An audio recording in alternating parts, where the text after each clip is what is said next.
मोदी जी मरने वालों की संख्या दुगनी कर रहे हैं। मोदी जी मत करिए। मोदी जी आपका झोला पैक कर दूंगा मैं। आपने बहुत इस देश की जनता को मूर्ख बना लिया। आप मोदी जी करके आप इस देश के मजदूरों को खा गए, किसान को खा गए। आपका पेट अभी भी नहीं भरा, आपका पेट अभी भी खाली है। इस देश की पूरी जनता को खाने में लगे हुए हैं मोदी जी। आप भी मोदी जी कर रहे हैं। आप दलाली खाते हैं क्या मोदी जी की? आप भी मोदी जी कर रहे हैं। जाके उस किसान के घर में जाके प्रधानमंत्री है, प्रधानमंत्री पद का सम्मान करता हूं मैं, ऐसे प्रधानमंत्री का सम्मान नहीं करता। मनमोहन सिंह जी कम बोलते थे लेकिन झूठ नहीं बोलते थे। ये तो झूठ ही झूठ, झूठ पे झूठ, हद कर दी। अब बात पानी सर से ऊपर जा चुका है। आप लोगों को मरने के लिए सड़क पे छोड़ रहे हैं। आपके पास कोई सुविधा नहीं है, आपके पास पॉलिसी नहीं है। नरेंद्र मोदी जी अगर आप में दम है तो आइए, आप एक दिन मुझसे ही डिबेट करके दिखाइए। मैं आपको बताऊंगा कि आपको इस देश के बारे में क्या जानकारी है। आप जिस जीडीपी की बात करते हैं ना, नरेंद्र मोदी जी उस जीडीपी की फुल फॉर्म नहीं बता पाएंगे। जिस जीएसटी की बात करते हैं उस जीएसटी की फुल फॉर्म नहीं बता पाएंगे। आत्मनिर्भर की बात करते हैं, आत्मनिर्भर बोलने के लिए ना अंजना ओम कश्यप की जरूरत पड़ती है। आत्मनिर्भर नहीं बोल पाते ये है। और आत्मनिर्भर बनने की बात करते हैं, डोनाल्ड ट्रंप की बात करते हैं, अपने यार की बात करते हैं, उसका नाम इनसे ठीक से लिया नहीं जाता और अपने आप को इस देश का प्रधानमंत्री बनाते हैं। ये देश वो है जिसके अंदर नालंदा ताशकंद जैसी यूनिवर्सिटी है। ये देश वो देश है जिन्होंने महारानी लक्ष्मीबाई जैसी वीरांगना को पैदा करा। ये देश में आप जैसे लोगों की जरूरत नहीं है जो इस देश के नागरिकों को मरने के लिए सड़क पे छोड़ दे। प्रधानमंत्री जी कह रहे हैं कि इस संकट में भी तुम्हें अवसर ढूंढना चाहिए, वो अवसर खोजने की बात कर रहे हैं। अवसर कहां से ढूंढे? अवसर तो आपके व्यापारिक मित्र ढूंढ रहे हैं। अनिल अंबानी, मुकेश अंबानी, अडानी ये ढूंढ रहे हैं अवसर। वो मजदूर जिसके घर जाने के लिए उस पर किराया नहीं है, खाने को रोटी नहीं है, वो अवसर क्या ढूंढेगा? वो अवसर तो ये ढूंढ रहा है कि कोई खाली पेड़ मिल जाए जिसमें रस्सी भी टंगाई मिल जाए तो मैं अपने परिवार के साथ में मर जाऊं। उस माँ से जाके पूछिए जो सड़क पे मृत हो जाती है। वो एक छोटा बच्चा, छोटी सी उम्र का बच्चा अपनी मृत माँ का दूध पी रहा होता है पेट भरने के लिए। उस माँ से पूछिए जिसके पेट में एक नवजात शिशु। आपके अच्छे दिन आ गए, मेरे ख्याल से आपके खाते में 15 लाख डालें तभी आपके अच्छे दिन आ गए। उस माँ से पूछिए जिसके पेट में नवजात शिशु पल्ला होता है और उसको 8 हॉस्पिटल में जाने के बाद भी कहीं जगह नहीं मिलती और वो माँ दर दर की ठोकरें खा के, अस्पतालों की ठोकरें खा कर एम्बुलेंस के अंदर अपना दम तोड़ देती है। क्या ये घटना शर्मसार नहीं है? आपको भले ही शर्म ना आती हो लेकिन मेरे भी घर में माँ है तो मेरा दिल यहाँ से दुखी होता है और मेरे को शर्मिंदा होती है, शर्मिंदगी महसूस होती है कि आज हमारे देश का प्रधानमंत्री ऐसा है जो अपने व्यापारिक मित्रों की मदद कर रहा है। ऐसी स्थिति में भी वो सोच रहा है कि कैसे मैं चुनावी प्रचार करूं, कैसे मैं बिहार को अपने नाम करूं, कैसे मैं बंगाल को अपना नाम करूं, कैसे मैं मध्य प्रदेश में सत्ता परिवर्तन करूं। अमित शाह ने कहा है रैली में कि हम 2/3 वोटों से बिहार में जीतेंगे।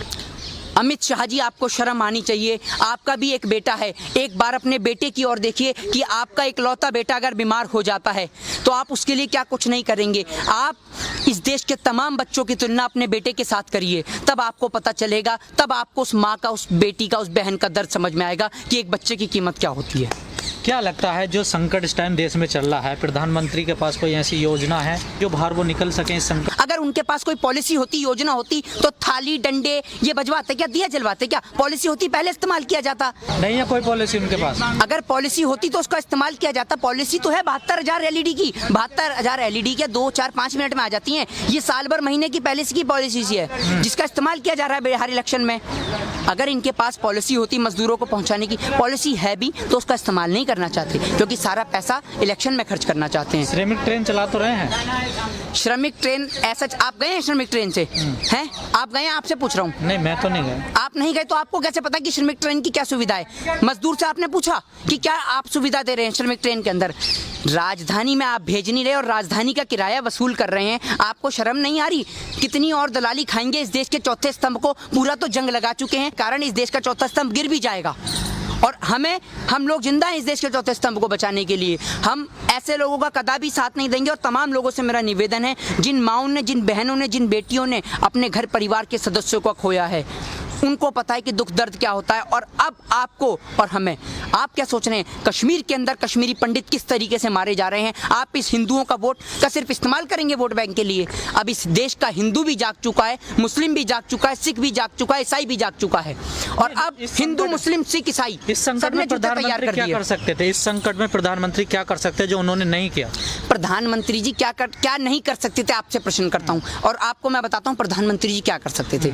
प्रधानमंत्री जी ये कर सकते थे कि जिस तरीके से प्रधानमंत्री जी ऑनलाइन सुविधा करते हैं कि आप इस पे कॉल कीजिए और भारतीय जनता पार्टी की सदस्यता लीजिए। तो प्रधानमंत्री जी एक नंबर जारी कर सकते थे कि पूरे देश में कहीं भी मेरे भारतवर्ष का कोई भी मजदूर परेशान है, किसी भी जाति धर्म को मानने वाला, वो इस नंबर पे कॉल करे, उसके लिए खाना और राशन पहुंचाया जाएगा। प्रधानमंत्री ये कर सकते थे। प्रधानमंत्री ये कर सकते थे कि दिल्ली के तमाम बॉर्डरों से लेकर यूपी, लखनऊ, वाराणसी, कानपुर, केरल, कर्नाटक, पश्चिम बंगाल, हरियाणा, तमाम जगह, क्योंकि प्रधानमंत्री पूरे देश का होता है, तमाम जगहों पर भारतीय जनता पार्टी वालों को और उन निक्करधारी सेवकों को खड़ा कर देते कि कहीं भी मेरे भारतवर्ष का कोई भी मजदूर पैदल जाते हुए दिखे तो उसको सुविधा कराओ आने जाने की, और अगर कोई प्यासा दिखे तो उसे पानी की सुविधा कराओ। देश के प्रधानमंत्री इतना तो कर सकते थे। अरे इस लॉकडाउन के अंदर तो इतना देखने को मिला है कि लोगों को पानी तक नसीब नहीं हुआ, भूखे और प्यासे मर गए। आप मोदी जी इतना तो करा सकते थे कि उनको घर नहीं बेच सकते तो कम से कम उनको उसी जगह पर पानी और खाना तो मुहैया करा देते। मेरे दिल को और मेरे भाइयों मजदूरों को भी बहुत खुशी मिलती। देखिए, रैली का टायर पंचर कर देगी बिहार की जनता, स्वागत के लिए तैयार हैं पुराने जूते और चप्पल, ठीक है, और जिस पे रैली पे रथ यात्रा ये करेंगे उसका पंचर करेगी बिहार की जनता। बिहार के अंदर से शुरुआत होगी भारतीय जनता पार्टी की संपूर्ण भारत से जाने की तैयारी। मोदी जी का झोला पैक हो चुका है और उस झोले को एयरपोर्ट तक मोदी जी जाना चाहेंगे फ्लाइट से तो फ्लाइट से, ट्रेन से जाना चाहेंगे तो ट्रेन से, और अगर मोदी जी पैदल जाना चाहेंगे तो पैदल। इस देश की जनता मोदी जी के झोले को पहुंचाने की तैयारी कर रही है जिस तरीके से। और मैं आपको बताऊं, सबसे बेहतर हैं योगी आदित्यनाथ जी, जो कहते हैं कोरोना खत्म खत्म खत्म। योगी आदित्यनाथ जी के पास ऐसी पॉलिसी है कि अगर कोरोना खत्म नहीं होगा तो झट से खत्म कर देंगे। वो क्या पॉलिसी है? वो पॉलिसी ये है कि भारत का नाम बदल के न्यूजीलैंड कर देंगे। खत्म, अंधभक्त खुश कि भैया कोरोना खत्म, क्योंकि नाम ही बदल गया। योगी जी से स्मार्ट बंदा कोई नहीं है, समझ रहे हैं?